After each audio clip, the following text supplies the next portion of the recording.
দিনটা ছিল জামাই ষষ্ঠী, তাই আমি সাজুগুজু করে বেরিয়ে পড়েছি প্রবাসের সাথে বাড়ি যাওয়ার জন্য। আর আমাকে কেমন দেখতে লাগছে এই সাইডে অবশ্যই তোমরা কমেন্ট করে। হ্যাঁ, অনেক লাউড়ে যাচ্ছে এরোপ্লেনে করে, আমরা এরোপ্লেনে করে যাচ্ছি। এদিকে আমার বড় বেরিয়ে পড়েছে বাইক নিয়ে।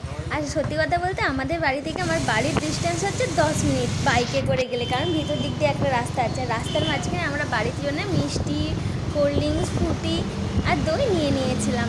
আর ওইগুলো ভিডিও করতে পারিনি, কারণ ওইগুলো ভিডিও করলে অনেকটা লং হয়ে যাবে। এই দেখো বাড়িতে আসতে, আমাদের না বাড়ির এই জায়গাটা খুব অন্ধকার, বাড়িতে আসতেই তার বাড়ির জামাই কেমন বসে পড়েছে। আর এখন আমি একটু মায়ের সাথে নিজে ভিডিও বানিয়ে নিচ্ছি, কারণ অনেক দিন পর মাকে দেখলাম, মনটা খুব খারাপ করছিল সবাইকে দেখার জন্য। জাস্ট দেখতে পেলাম, এটাই মন শান্তি। আর এখানে মা জামাইকে ফোঁটা দেবে বলে দেখো সব কিছু আমাকে করতে বলছিল, মাও হেল্প করছে। আমি এখন বাচ্চি চন্দনের ফোঁটা দেওয়ার জন্য। আর ওইদিকে বোন কাজ আছে রান্নার কাজে, সেই জন্য সে এদিকটা আসেনি। ষষ্ঠীর ফোঁটা দেওয়ার জন্য আমাদের সব রেডি, আম কাঁঠাল সব। আর মা এদিকে ফলা রেডি করে প্রবাস বসে পড়েছে, মা দেবে ওকে ষষ্ঠীর ফোঁটা। আর মা, এটা আমাদের দ্বিতীয় বছর জামাই ষষ্ঠী। আর প্রথম বছর জামাই ষষ্ঠীতে আমরা খুব আনন্দ করেছিলাম, তাই আজকে আমরা তাড়াতাড়ি চলে এসেছি। আর দ্বিতীয় বছর জামাইকে ফোঁটা দিচ্ছে। আর হ্যাঁ, এই বছর আবার আমাদের নতুন জামাইও ফোঁটা নিতে আসবে, সে এখনও এসে পৌঁছায়নি, সেই জন্য মা আজকে প্রবাসকে আগে তাড়াতাড়ি দিয়ে দিচ্ছে। পরের বছর দুজনকে হয়তো একসাথেই ফোঁটা দেবে। আর সত্যি বলতে এই দিনটার জন্য আমরা সারা বছর অপেক্ষা করে থাকছি। এখন প্রবাস বসে পড়েছে ফলার খেতে। আর সত্যি কথা বলতে ও এগুলো কিছু খায় না, সেরকমভাবে পছন্দ করে না, তবুও যতটা একটু আধটু তো খেতে হবে নিয়ম রক্ষার্থে, তো সেটাই খাবে। আর আজকের দিনে সব জামাইদের তো একই হাল, খেয়ে খেয়ে পেট মোটা হয়ে যায়। আর এখানে মাটির বাসন কিনে এনেছিলাম, কালকে এটা আমি বাড়িতে দিয়ে গেছিলাম। আর তো সেইটাই আজকে আমি এখন পরিষ্কার করছি, ভালো করে ধুয়ে নিচ্ছি। আর এখানে ধোয়ার জন্য বোন খড় পাইনি, সেই কারণে আমাকে বলেছে লেবু পাতা দিয়ে তুই ওটা গোবর কর। যেহেতু মাটির বাসন, সেখানে তো অনেক সময় পোকামাকড় থাকে না, ওই জন্য ভালো করে দিতে হয়। আর এখানে দিদি আছে আমার সাথে দাঁড়িয়ে দাঁড়িয়ে কথা বলছে। আর আজকে কিন্তু আমাদের সব জামাইরা এসছে, আমার বড় দিদি, ছোট দিদি, আমরা দুই বোন, আর আমার বোনের যে বড় আজকে আসবে। এটা হলো আমার ছোট কাকিমার ছেলে, কত সুন্দর হয়েছে না? দেখো শুধু কত কিউট দেখতে হয়েছে। ওকে আমরা হাসানোর চেষ্টা করছি, বাচ্চারা না ফোগলা দাঁতে হাসলে খুব ভালো লাগে। আর এই রিসেন্ট ওর হাত গেল, দেখো কি সুন্দর হাসছে। আর এই দেখো বলতে না বলতেই আমাদের ছোট জামাই এসে হাজির হয়ে গেছে। এটা হচ্ছে সুমন, আমাদের ছোট জামাই। আর ওখানে প্রবাস শুয়ে আছে, বাচ্চাটাকে নিয়ে খেলছে। আর ওর বাচ্চা খুব পছন্দের, সেই জন্য ও যখনই আসে বাচ্চা নিয়ে সারাক্ষণ থাকে। আর এটা আমাদের ভাইও এসে গেছে।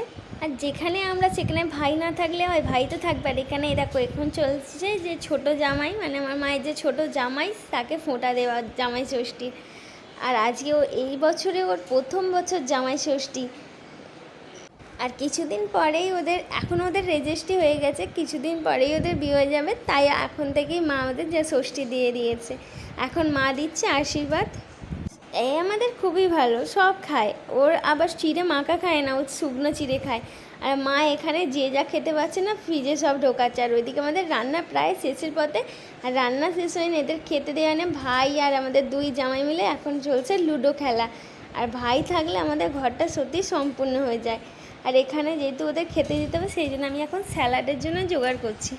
আর মাটির থালাতে মিষ্টিগুলো সাজাচ্ছে। সত্যি কথা বলতে জামাই ষষ্ঠীর দিন মাটির থালাতে খেতে দেওয়ার আমার অনেক দিনের ইচ্ছে ছিল, তো আজকে হয়তো সেই শখটা পূরণ হবে। গেলাস এই মাটির গেলাসে আর কাঁচের গেলাসেও দাও ওই দিদা। এখন দেখো সব খাবারগুলো সব থালায় দেওয়া হয়ে গেছে। আর এখন আমি এখানে বসে বসে প্রত্যেকটা থালাকে ফুল দিয়ে সাজাচ্ছি। তবে আমি সেরকমভাবে সাজাতে পারি না, তাও যতটা চেষ্টা করছি। আমার বরের মাটির থালার উপর একটা কলা পাতা আছে, আর সুমনের মাটির থালার উপর একটা সাদা এমনি কাগজ আছে, কারণ ও কলা পাতায় খাওয়ার প্রবলেম আছে, সেই জন্য দেওয়া হয়নি। আর আজকে আমাদের আইটেমে ছিল ভাত, লঙ্কা, লেবু, পটল ভাজা, আলু ভাজা, শাক ভাজা, বেগুনি, মাছ, কাতলা মাছ, ইলিশ মাছ, ছোস টপার, খাসির মাংস, মিষ্টি আর স্যালাড আর জল। আর দেখো সত্যি বলতে আমাদের জামাই ষষ্ঠী মানে কি মাছ মাংসের উপরেই আমরা সব কিছুটা করি, সেই জন্য আর ফ্রিজে আমাদের বাবা চিংড়ি মাছ সবই এনেছিল, এত কিছু খেতে পারবে না বলে আমি মানা করেছি যে এত কিছু করতে হবে না। আর ওরা এত সত্যি খেতেও পারে না। হয়তো আমরা সাজানোর জন্য সবটা রান্না করি, আমরা দিই, কিন্তু সত্যি বলতে সব জামাই কি সবটা খেতে পারে?